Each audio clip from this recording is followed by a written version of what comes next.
Virgil, did you like it? Okay, so this is gonna be the big thing, the big criticism that I have here. Okay. My criticism is that it's boring. I was really okay. You got to hear me out.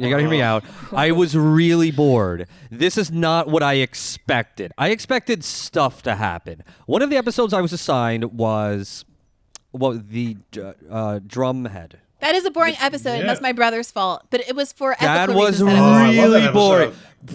Okay, whatever. It all takes place on the Enterprise. There's like guest stars. That's like an old lady who's like, "Oh, my father," and then there's like a kid I've never heard of who is being interrogated. And this whole thing is just, it's talking about the ethics of the violating the presumption of guilt or whatever. This is like something you would show in like a 7th grade civics class. Like I knew that crap already. I know why we have due process. I get it. I don't need a space Law and Order to spell it out for me.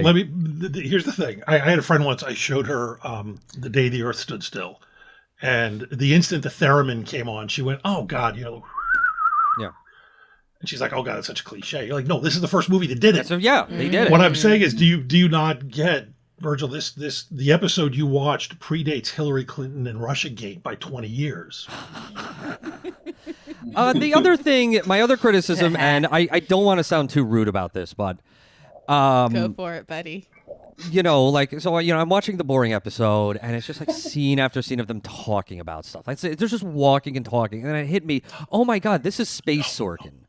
No, yes. no, Josh, we talked about just this. deals with a little. They have a little ethical problem, and it's like we just talk about it in like very muted tones all the time. It's like we should do this. No, we shan't. No. And then that's it. That's every freaking thing that happens, and nothing Josh, gets blown up. Nothing gets blown up. Nobody has sex on camera, but they're probably having it off camera. Nothing gets blown up. There's no baby Yodas. There's no like funny robots that are like doing their wisecracks.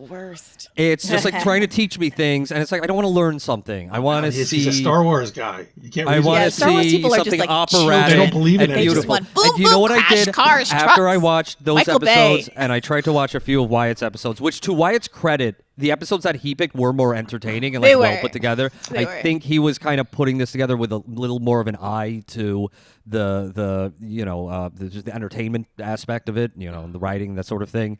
I liked how the first episode you picked, I forget which one, like began with this funny scene of like Picard getting a space haircut. Oh yeah. And I can see like that kind of stuff. I can see like being a young person and like being really appreciating that. I can't see being a young person and watching the Drumhead episode and being like, wow.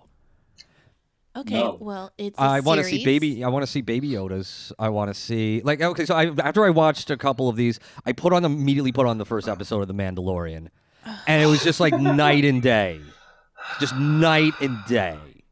In terms of the visual language, I mean, I get that it's a show, like it's in, you're shooting this mostly in like a sound stage in Los Angeles. 30 years ago. I get that, but I mean, you can still have explosions. You can still have wisecracking aliens. There's plenty of episodes like that, but the purpose of the ones I picked, and to be fair, you were harassing me to give you episodes, and I was sitting across the dining room table from my brother, and I was like, what should I tell Virgil to watch? And he told me those two, and I threw them in the text. Throwing your brother under the bus, that sounds like something that would violate Federation rules. No, right? Always. I tweeted the other day, we were fighting over the holidays, and I tweeted that my brother was mad because my mom and I just called him a neoliberal. And then the internet started just going in on my brother, who they don't know. And my brother got really offended that people were telling him to eat shit and telling me to get his ass on the internet. But that's just the perils of being my sibling. But yeah, I think that you're right that I didn't give you the most entertaining episodes, but the question at issue here is whether or not Star Trek is a good entry point for people who you want to move to the left politically. I mean, more so than Star Wars. I mean, okay, well, that's the difference. I'm not watching things to get political message. I'm not gauging things by their political message. But that's how they work. It's not how it works. That's not how art That's how it works. That's Yeah, how that's Star how Trek it is works. We just had this- politicizing you too. You just Yeah, don't. everything's politicizing you. Yeah. Fine. Everything. Yes. Everything is like interacting on like sending out radiation that's interacting with me. Yes, I concur. That is a thing that happens. But as an artist, as an aesthetician, I don't evaluate things based on their political orientation or whatever political messages or really its value as propaganda. And I mean, it's interesting that you take this point, particularly when we just had a conversation about, what people would do if they didn't have these economic pressures and let's be real, political pressures. What they would do, well, a lot of people would sit around and they would make art. They would make art that does not have a use. It's not for the purpose of making money. It's not for the purpose of propaganda. It's for higher ideals. And You think that's the Mandalorian? And I think that's the Mandalorian. and there's like, it's funny. It has this like dry sense of humor.